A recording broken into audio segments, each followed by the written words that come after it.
Bonjour à tous et mille excuses pour notre absence lors de la dernière journée de formation continue. Au programme de ce numéro, en plus de nos rubriques habituelles sur les chiffres et la sécurité, nous vous proposerons un point sur le calendrier de mise en place des ODS. On ne dit plus FIDIAS, FIDIAS en tant que nom n'existe plus. On dit et on dira ODS. Et Brest sera en prime, le premier centre à dire ODS. À part cela, la suite des travaux à la centrale, projet de centre franco-suisse, visite du directeur de la navigation aérienne et nouvelles de la PACIB constituent l'essentiel de ce numéro. Voyons donc tout cela.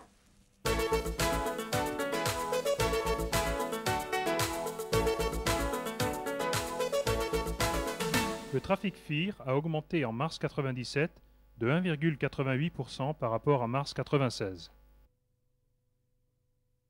Le trafic UIR a, quant à lui, augmenté de 4,32% pendant la même période. Mais c'est surtout le trafic évolutif FIR-UIR qui a fait un bond de plus de 20%.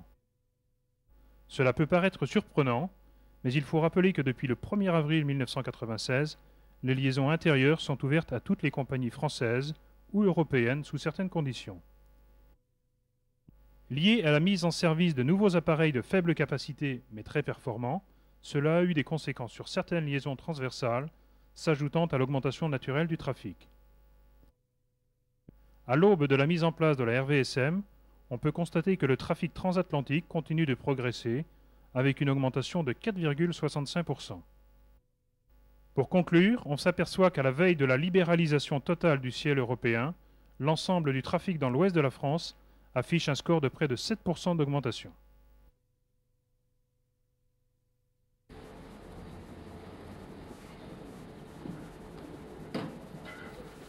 Tous ces cartons que l'on vient livrer, cela évoque quoi pour vous? Eh oui, le FIDIAS nouveau est arrivé, ou plutôt ODS, puisque ce sera la nouvelle appellation Europe oblige. Ces 29 consoles s'ajoutent aux 5 ayant servi pour démon. Ce matériel sera validé sur site par le STNA en salle technique jusque début juin, la validation du logiciel devant avoir lieu fin juin au STNA à Toulouse.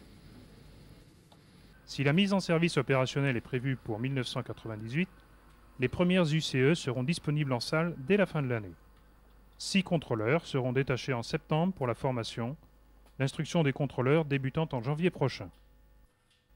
À raison de 24 personnes par semaine recevant 2 jours et demi de formation, il faudra 6 semaines pour que l'ensemble du personnel soit qualifié ODS.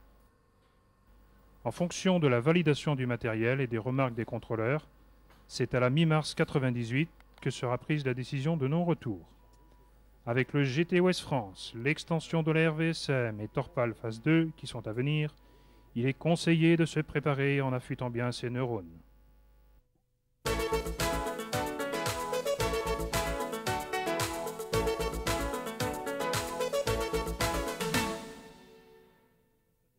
En attendant l'extension de la centrale énergie, et pour assurer néanmoins l'alimentation des modules ODS, le CRNA a fait installer des groupes électrogènes extérieurs. Ces 2 groupes, d'une puissance de 1000 kVA chacun, sont loués pour une durée approximative d'1 an. Au terme de cette période, la nouvelle centrale, avec ses panneaux solaires, sera à même de fournir du bon pur jus électrique à toutes nos bouches gourmandes.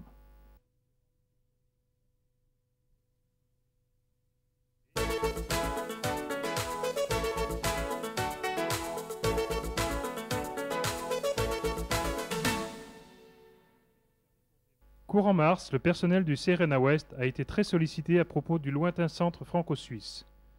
M. Verne, directeur adjoint de la navigation aérienne, est venu expliquer la position de l'administration sur ce projet. Son passage à Brest avait été précédé d'une assemblée générale du personnel convoquée par les syndicats. Si le processus de création du centre franco-suisse va à son terme, la phase transitoire de fonctionnement commencera en 1999, la croisière étant atteinte en 2004.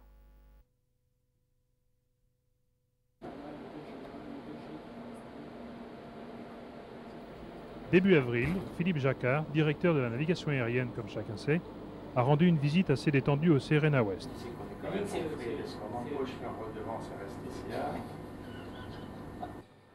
Tant en salle de contrôle qu'en salle technique, il s'est fait expliquer l'état d'avancement de tous les chantiers en cours.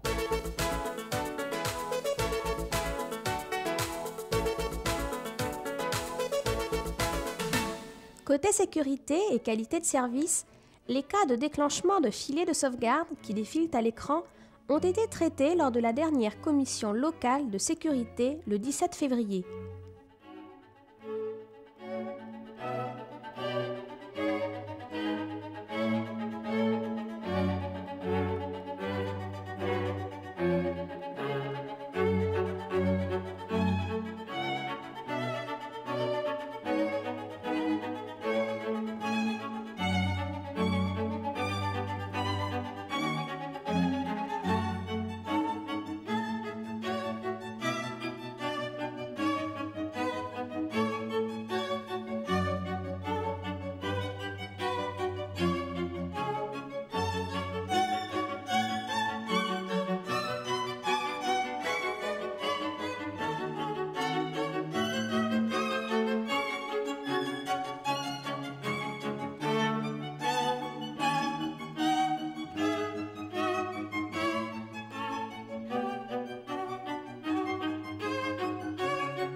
L'Assemblée générale s'est tenue cet hiver avec une fois de plus une faible participation des adhérents, contrastant d'ailleurs singulièrement avec l'activité très soutenue de notre association tout au long de l'année.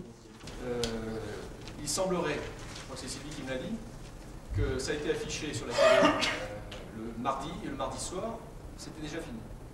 Alors, je trouve que ça c'est un petit peu inacceptable.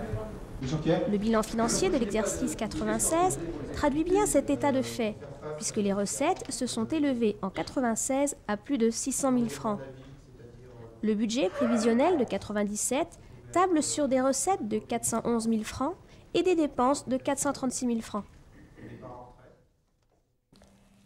Certains trouveront peut-être qu'on insiste un peu lourdement sur la sécurité, mais au labo vidéo, comme ailleurs au CRNA, cela fait aussi partie de notre souci quotidien. Les 2 ICNA, détachés au labo pendant l'hiver 96-97, ont d'ailleurs consacré pratiquement tout leur temps à réaliser les films de sensibilisation à partir d'événements réels. À part cela, c'est fini pour aujourd'hui, on se retrouve dans un mois. D'ici là, profitez bien du printemps, salut!